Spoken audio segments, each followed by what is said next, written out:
Bueno, seguimos aquí en Matutino Su Mundo, dándole seguimiento a una noticia que fue portada ayer y va a seguir generando análisis económicos a propósito de que la economía dominicana no ha crecido como debió haber crecido. Todo indica que algunos economistas dicen que no vamos a llegar ni al 3% este año del crecimiento de la economía, cuando veníamos creciendo por décadas, 4 o 5%, y este año estamos como en una baja.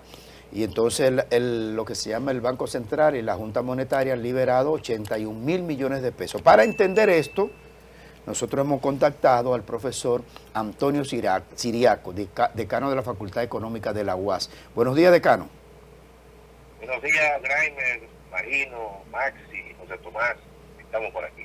Muy bien. Díganos primero, ¿por qué específicamente el monto de 81 mil millones?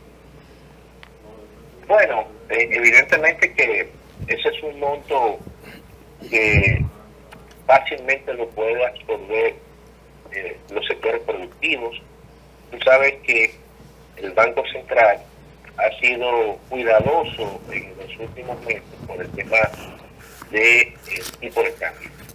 Entonces, muchas veces, cuando tú inyectas demasiados recursos, incluso más allá de lo que puede absorber, lo que pueden absorber los sectores productivos, eso puede traer un tema de que la tasa de cambio puede incrementarse, porque ya de las personas y de los que reciben esos pesos pueden, ante una incertidumbre que puede haber, se pueden dedicar a comprar dólares. Entonces el Banco Central, cuando tú analizas esa resolución, donde inyecta 81 mil millones de pesos, dentro de ese monto hay alrededor de 14 mil millones de recursos que aún no se habían utilizado de la resolución del año 2024, donde el Banco Central también liberó recursos del encaje legal, y quedaron 14 mil millones desde el año pasado que los bancos no habían podido colocar.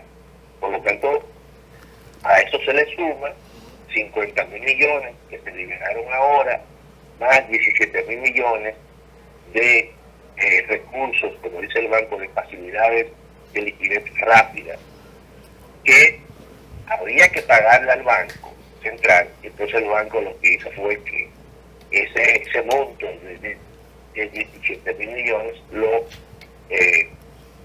pospuso y le permite ahora que lo utilicen en este proceso de liberación de esos 81 mil millones de pesos que van dirigidos a diferentes sectores. ¿Por qué el banco lo hace? ¿Por qué ese monto? Bueno, porque es un monto relativamente adecuado y porque hay una cantidad de esos recursos que no se utilizaron en el año pasado. Por lo tanto, es evidente que lo que se está demostrando es que la economía dominicana en esta coyuntura y esos sectores no requieren más de ese monto. Pero también lo hace ante una coyuntura donde hay un proceso de ralentización de la economía. La economía en estos primeros 4 meses tiene un crecimiento de 2.5 y el último mes creció alrededor de 1.7 en el mes de abril. A eso lo que está reflejando es que la economía está en un proceso, obviamente, de menor crecimiento. Y incluso a principios de año, el pronóstico que se había hecho para todo este año 2025 era de crecimiento de 4.5. Luego, ante esa situación y ese proceso de lento crecimiento del Banco Central, en su último comunicado de política monetaria, aquí entre líneas, escribió que recortaba la meta de crecimiento y lo establecía en una horquilla entre 3.5 y 4%. El crecimiento. El crecimiento. Pero hay economistas que dicen que se podía quedar por debajo de 3.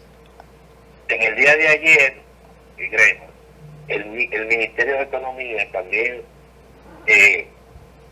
reorganiza el marco macroeconómico que siempre acompaña el presupuesto nacional a principios de año, y entonces reformula ese marco macroeconómico y establece una meta de crecimiento entre 3 y 4%. Es decir, que ha habido un proceso de recorte cada vez más del crecimiento de la economía.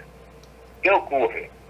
Que siempre las instituciones públicas, en este caso económicas, son siempre toman el punto más optimista. El entorno internacional que se está viviendo es un entorno que se ha venido agravando, no solamente con las políticas de Donald Trump de aranceles, que ha generado una gran incertidumbre a nivel de la economía mundial, sino también que este conflicto entre Israel e Irán ha opacado y oscurecido más el panorama de este año, lo cual obviamente le añade un elemento adicional a esa incertidumbre que ya existía. Por eso es que si se mantiene todo este proceso o se agrava, la economía puede estar creciendo incluso por debajo del 3%. Pero también, entonces, eso lo ha planteado, por ejemplo, parece que los economistas están almorzando juntos. Pero claro. Porque, por ejemplo... primera vez que se ponen de acuerdo. Eso. Primera vez que se ponen de acuerdo. Y Escuder también, Jaime Ariste Escuder también habló que probablemente no lleguemos ni a 3% del crecimiento de la economía. ¿Pero qué va a significar eso para el país en términos local, profesor? Siempre hay que ser muy cuidadoso con los pronósticos. Los economistas no son... fíjate, Inclúyase. el economista tiene que hacer un buen diagnóstico, pero los pronósticos siempre hay que mantenerlo con mucho cuidado en función del contexto que va cambiando. Si se mantiene esta situación o se agrava, entonces podemos nosotros decir que la economía puede estar creciendo por debajo del 3, siempre y cuando se mantenga una situación como la que estamos viviendo, que se agrave la situación, porque, por ejemplo, en esta situación donde hay un impacto fuerte en términos de los precios internacionales del petróleo, donde este año nosotros en el marco del presupuesto el país fijó compra de petróleo a $80 el barril y durante mucho tiempo se mantuvo entre 65 y 70, pero ya se disparó y el precio del petróleo sobrepasa, en este caso, este año un promedio de los 80 o llega a los $95. Ya subió, profesor. Ya subió. Profesor, una pregunta. Que digo, ya subió como un 15%. Si se mantiene durante el año, porque hay que ver el precio promedio, todo eso indica que va a tener un impacto eso muy fuerte en las finanzas públicas y eso va a deteriorar las finanzas públicas. Ajá, profesor, en ese sentido, nosotros a nivel internacional, lo que hemos estado vendiendo durante los últimos años es el crecimiento continuo que ha tenido la economía dominicana, por encima de un 4, un 5%.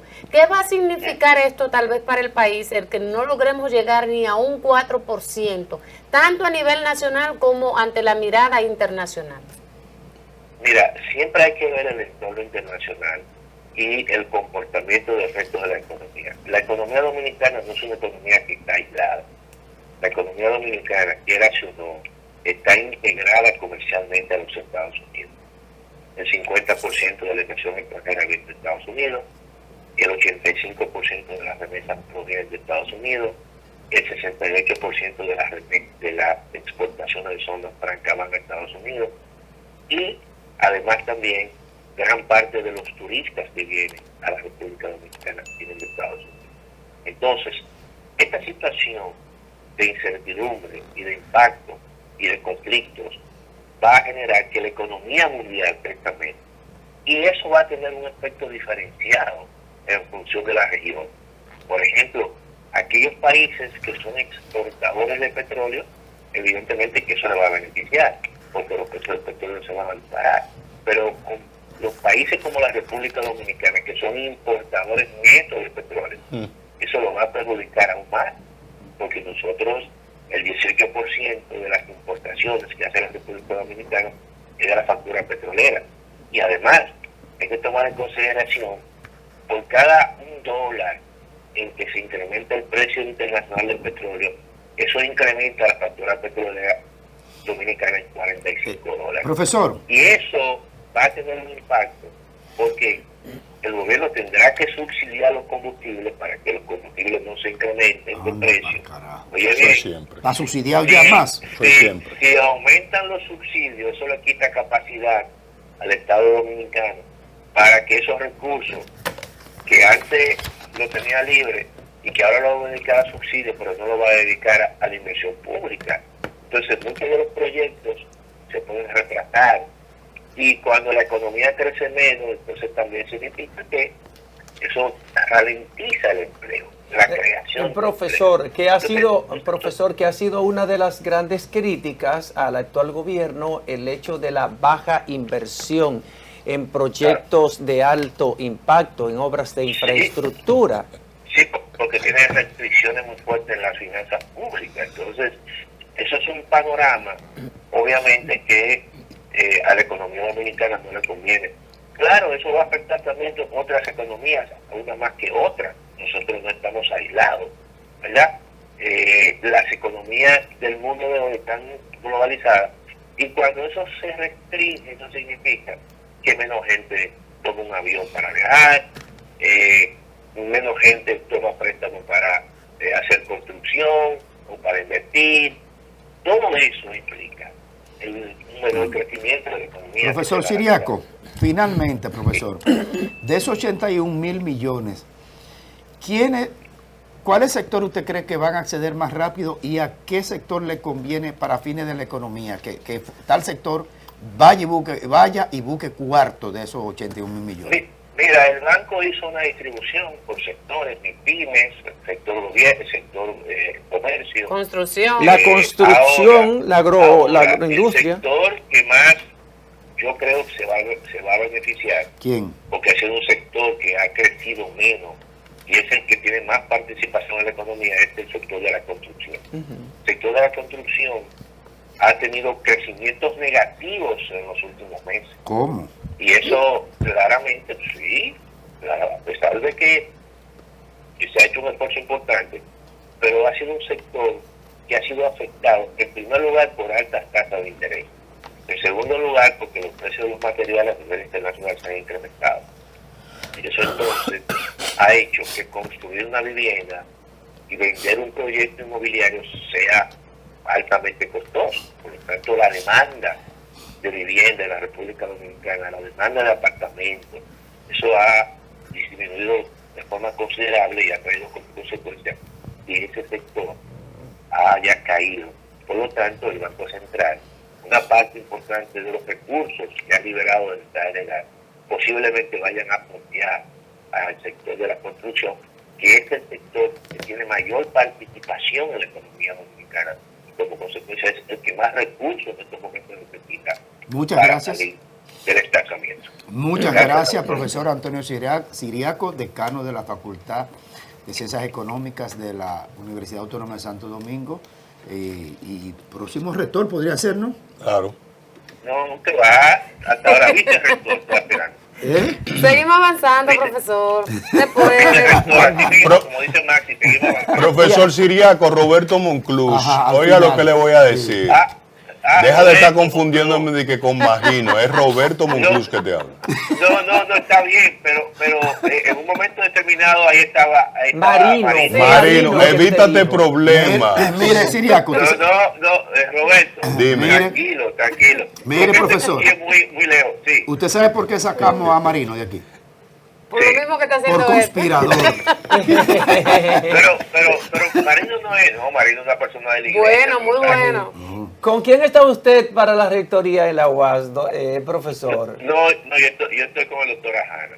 Traidor, traicionero. Tú eres un traicionero. Bien. Cuídese, profesor. También que te trata la profesora Rosalía. Bien. Somos amigos todos. Sí. Nos vemos, Roberto. Gracias.